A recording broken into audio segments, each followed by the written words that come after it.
your host, Killer Keemstar. Let's scare up! Guys, welcome back to a brand new video on the goddamn. I'm supposed to give my own opinion here on Pew News. Well, welcome back to this week on the internet. I hope it's all well. If you're new, Welcome back to another video. In today's video, we're going to be looking at another.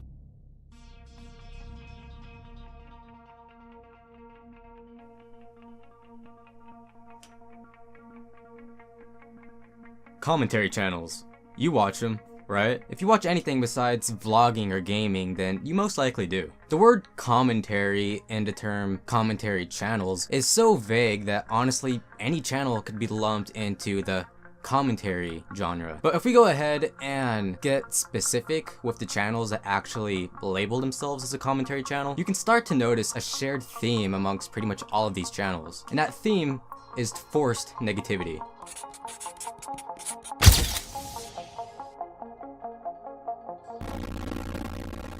What's up guys, it's Nobledez, but you can just call me Jack, and welcome to my microscopic corner of the internet. If you couldn't tell already, today I'm going to be talking about the topic of forced negativity here on YouTube, which is mostly seen in commentary channels, such as I'm Alex or Memeless, or even Leafy is here if you still count him. And it's sort of ironic considering about a year or two ago, the topic of forced happiness was big on YouTube, a topic that was initially brought to the spotlight by PewDiePie. It's honestly kind of weird to not see much things fall in between. It's almost like all the content on YouTube either has to be cranked up all the way happy or all the way negative. Negative.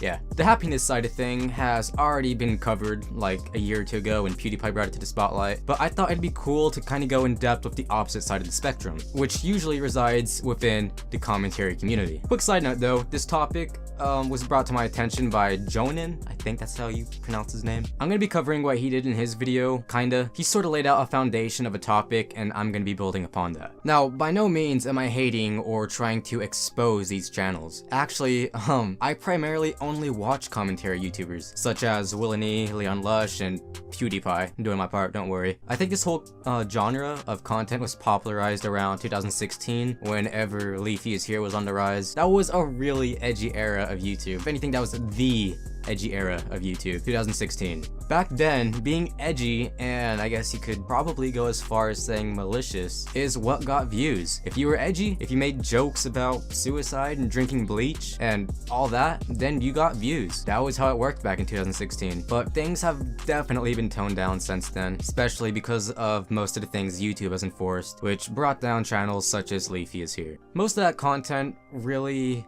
has evolved since then. After watching any sort of commentary video covering someone else or someone else's content, by the end of the video you can tell that it's not super malicious. Like, nothing personal is ever meant, if that makes sense. Like, you can watch a Leon Lush or PewDiePie video and you can come out of it knowing that it wasn't that serious. It's satire. It's so much more lighthearted now. I mean, I guess the only way it can be looked at as bad is whenever giant bandwagons of hate build up against the people they make videos on. But by no means do I believe a YouTuber is responsible for the fans or for the actions of their fans, unless they directly tell their fans to do something. Things like that is the reason people like Rice Gum and Leafy are labeled as cyberbullies. I don't believe that, by the way. Now, what gets this negativity or anti-optimism, that's literally the same thing, the prefix of forced, lies in the fact that when YouTubers make content about other YouTubers, they usually don't really care about the things they're picking fun at.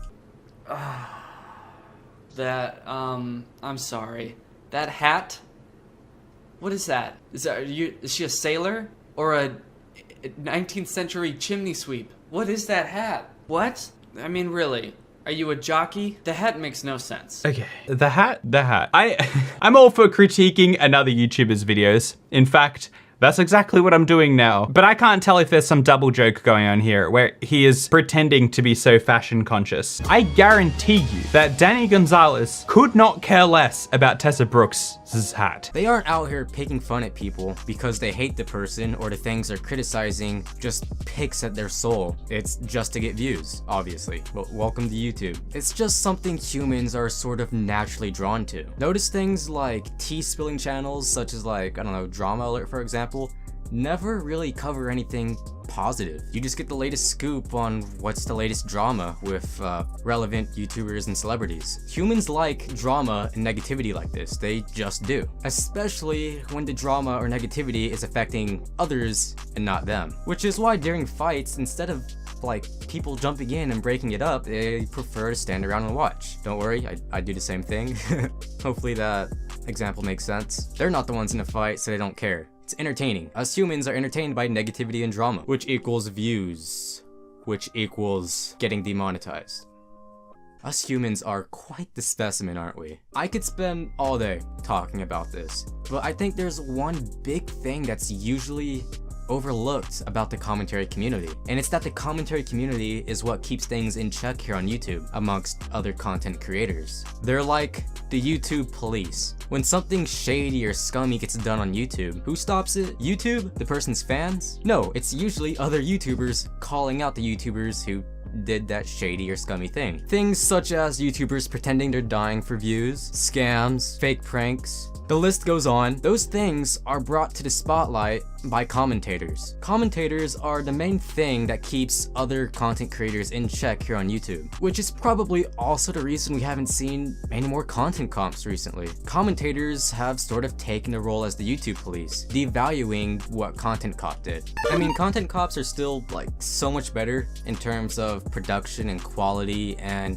exposition, if that's the right term here. But by the time iDubbbz would be able to make a video on someone or something, he would already have like 50 commentators who have covered most of the same things already. And he wouldn't have been able to stop everyone to the scale that the commentary community is currently doing, especially considering the long periods of time in between each content cop. So it's a good thing and a bad thing. I mean, no more content cop most likely, but the community is dealing with it themselves and content cop isn't necessarily needed. Although, definitely wouldn't mind it. Commentators in the process are even helping smaller channels that normally aren't relevant enough to get the help they need. For example, with a really recent situation that's happened with a big YouTuber, Just Destiny, falsely copywriting a smaller YouTuber who made a video on him. Just Destiny would have gotten away with it. The smaller YouTuber would have lost the video, the money, the work, all that went into it, and it would have been it if the commentary community didn't help him out. Which is why Just Destiny's been like crazy under fire recently. I don't know if you could tell, he's like everywhere, at least by what I've seen. So what do you think? Forced negativity within the commentary community. Is the commentary community currently a bad thing? Should they tone it down a bit, or should the forced negativity just go away altogether? I think it's a really interesting topic, and I'd be interesting to see what you guys think about it and what you have to say. So yeah, let me know what you guys think about it. I'm really interested in hearing your opinions. And with all that said, I guess I'll see you guys later. Thank you again for joining me in my small corner of the internet. And before you go, Nobledez.com/shop just got some new shiz. It's pretty good. You should check it out. Just saying, maybe I would.